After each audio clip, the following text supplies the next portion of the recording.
आते थे कि एक बेरोजगार व्यक्ति था, समझ में नहीं आ रहा था कि मैं कैसे अपनी उदर पूर्ति करूं।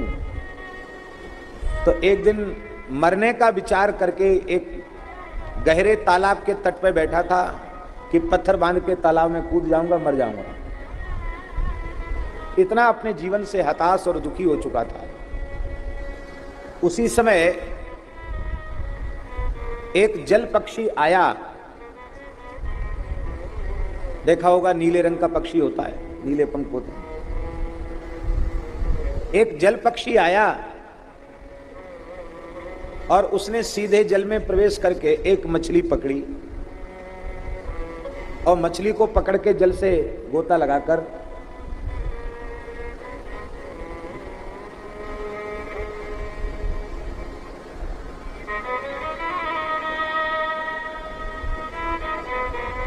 जल के बाहर निकला। और जल के बाहर निकलते ही आपने भी कभी देखा होगा, हमने अपने बचपन में यह दृश्य अपनी आंखों से देखा।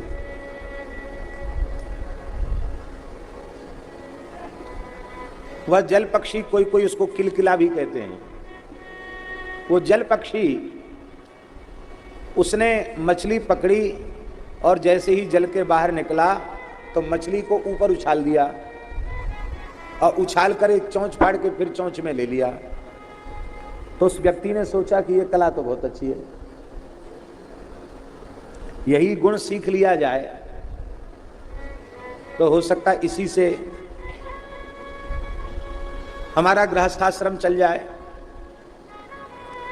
मरने का विचार छोड़ दिया और उस पक्षी को ही गुरु मानकर उससे प्रेरणा लेकर पहले एक लकड़ी अपने दांत में पकड़ के दांत से ऊपर की ओर उछाली। अपने हाथ से एक लकड़ी बहुत ऊपर उछाल दी और उछालकर पहले हाथ से पकड़ने की कोशिश की, उसमें सफल हो गया तो दांत से पकड़ने की कोशिश की, दांत से पकड़ लिया। धीरे धीरे एकदम इस कला में प्रवीण हो गया तो उसने लकड़ी का एक चक्कू बनवाया। चक्कू बहुत ऊपर आकाश में फेंक देता और दांत से चक्कू पकड़ लेता। जब इस कला में वह प्रवीण हो गया तब अत्यंत तेज धार वाला चक्कू उसने बनवाया और चक्कू को घुमाकर ऊपर फेंक देता, फिर दांत से पकड़ लेता। बड़ा कठिन काम है।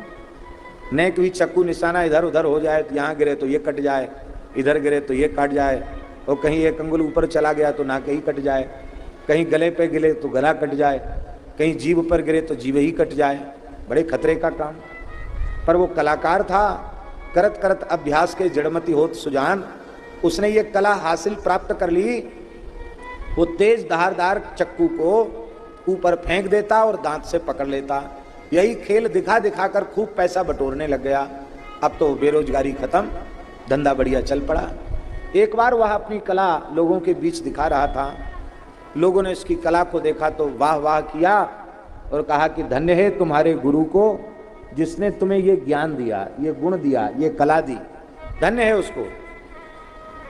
हम जानना चाहते हैं कि यह गुण, यह कला तुमने किस गुरु से सीखी।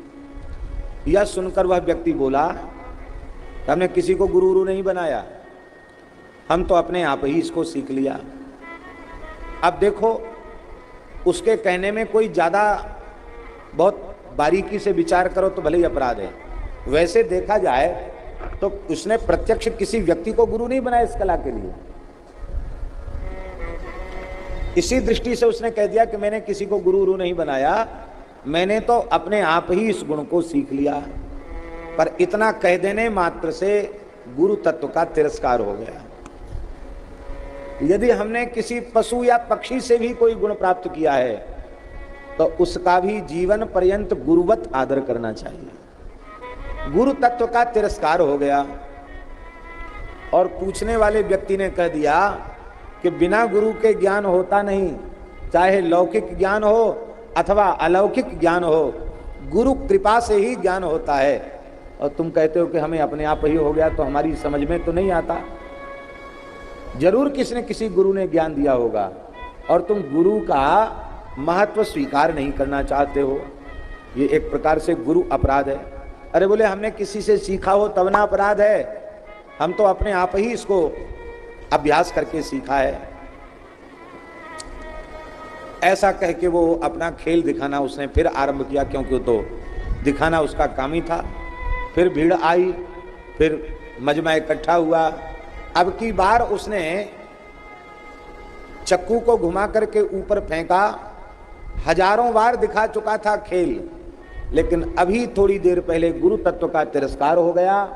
उसका दुष्परिणाम यह हुआ कि आज पता नहीं कैसे निशाना चूक गया और चक्कू को दांत से नहीं पकड़ पाया, सीधे यहां गिरा चक्कू और नाक ही बेचारे की कट गई। इसका मतलब यह है, इससे प्रेरणा यह लेनी है कि गुरु तत्व के प्रति जो कृतज्ञ नहीं होते उनकी नाक बचती नहीं है, उनकी नाक तो कट ही जाती। इसलिए माता के प्रति कृतज्ञ, पिता के प्रति कृतज्ञ, शिक्षक के प्रति कृतज्ञ, बड़े भाई के प्रति कृतज्ञ। और हम तो कहेंगे संसार में कहीं भी किसी से आपको उत्तम शिक्षा प्राप्त होती हो तो उस व्यक्ति में गुरु तत्व का दर्शन करके उसका भी वंदन करना चाहिए, उसके प्रति भी कृतज्ञ होना चाहिए। आपका छोटा सा बालक, दुधमुहा बालक, यदि कोई कल्याण की बात उसकी वाणी से निकल जाती है तो समझ लो इस बालक की जिह्वा पर बैठकर जगत गुरु श्री कृष्ण